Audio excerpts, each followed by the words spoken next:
وہ لوگ جو سسٹم کا حصہ نہیں ہے وہ اس دیوار کو گرانا چاہتے ہیں. وہ کراچی سے لے کے خیبر تک جلسے کرنا چاہتے ہیں. وہ چاہتے ہیں کسی طریقے یہ نئے الیکشنز ہو جائیں.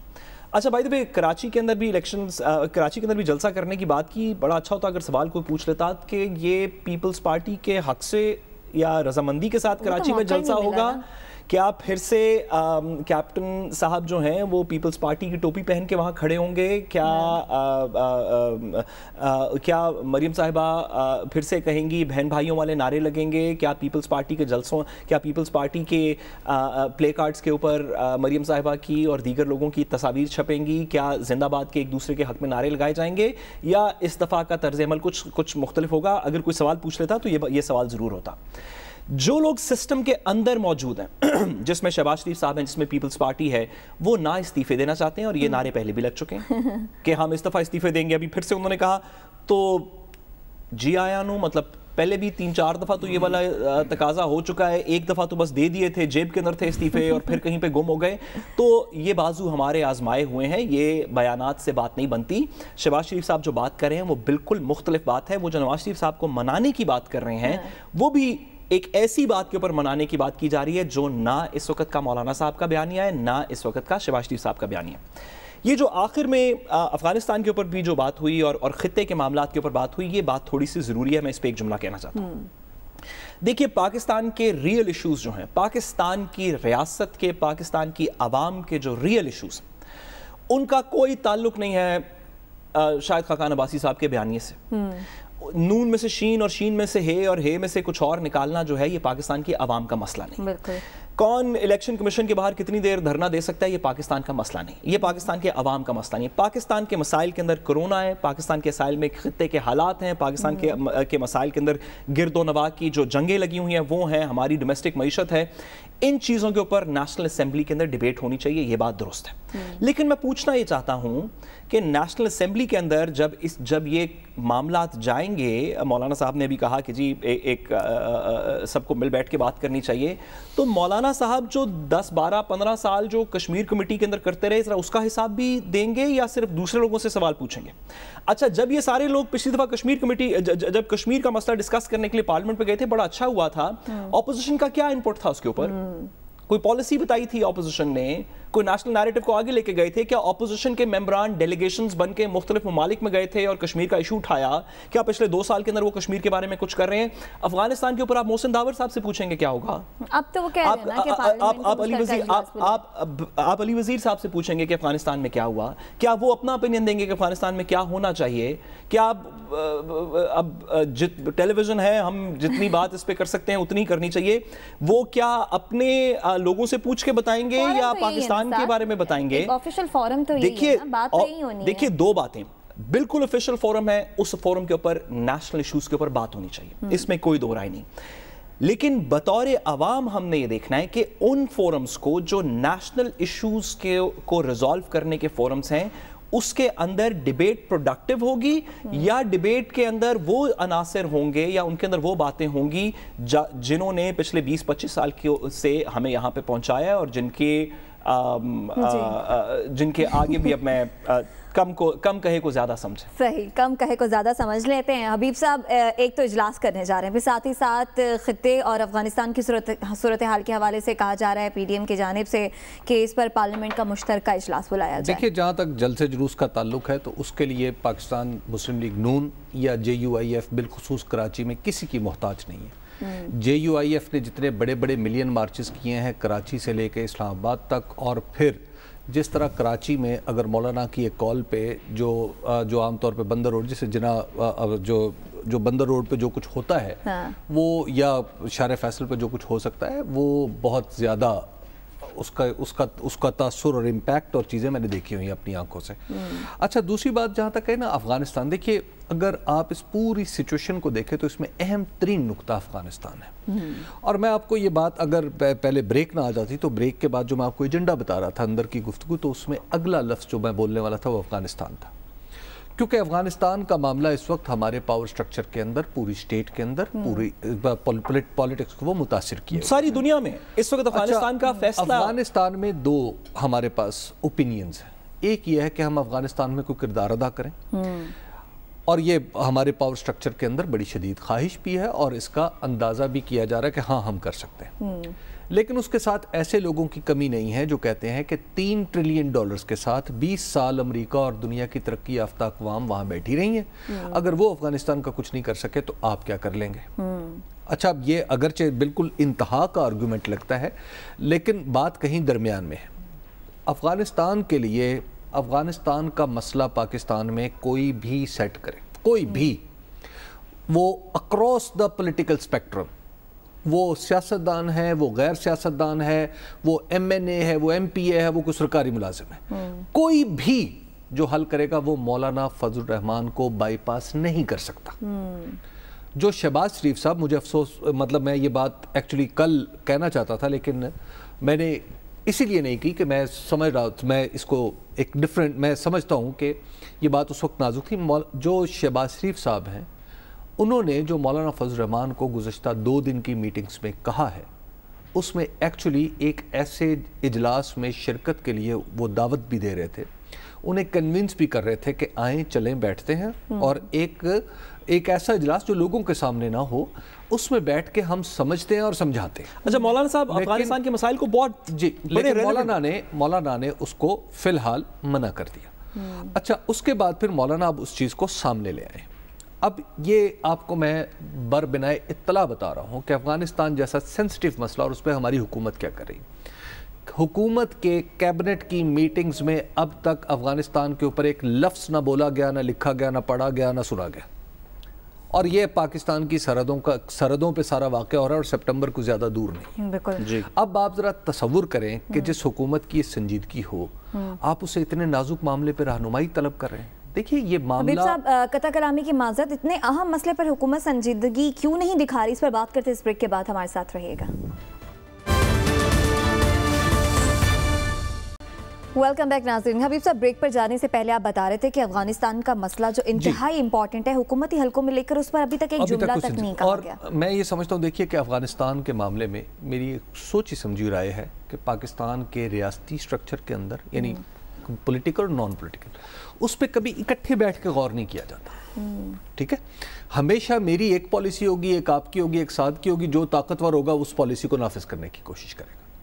تو مولانا نے نہایت صائب مشورہ دیا ہے کہ اس کو آپ پارلیمنٹ میں آپ ان کیمرہ لے جائیں، آپ ایک پالیسی پیش کریں، آپ اس کو اکٹھے بٹھا کے سننے سمجھنے کی کوشش کریں۔ میں آپ کو ایک ایسا، میں یہ واقعہ آپ سمجھیے کہ میں اس کا عینی شاہد ہوں۔ میں نے پاکستان کے جتنے پاور سینٹرز ہیں، وہاں کے جو بڑے لوگوں سے ایک دفعہ باقاعدہ یہ پلان کر کے پوچھا الگ الگ اوقات میں کہ آپ کی افغانستان کی پالیسی کیا ہے۔ ان سب نے، اے نے بی پہ تنقید کی کہ اس کی وہ غلط ہے، اور بی نے اے پہ تنقید کی کہ وہ غلط ہے، اور دونوں کو نہیں پتا تھا کہ ہماری پالیسی کیا ہے۔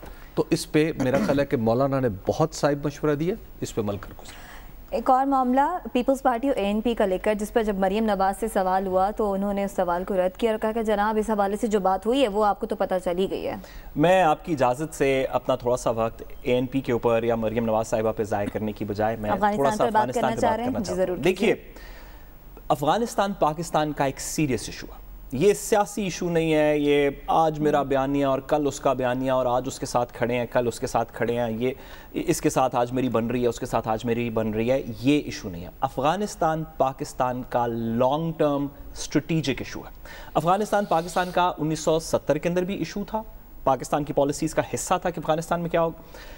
80 کی دہائی میں تو بہت زیادہ تھا، 80s 90s کے اندر، اور پچھلے 20 سال سے ہم دیکھ رہے ہیں۔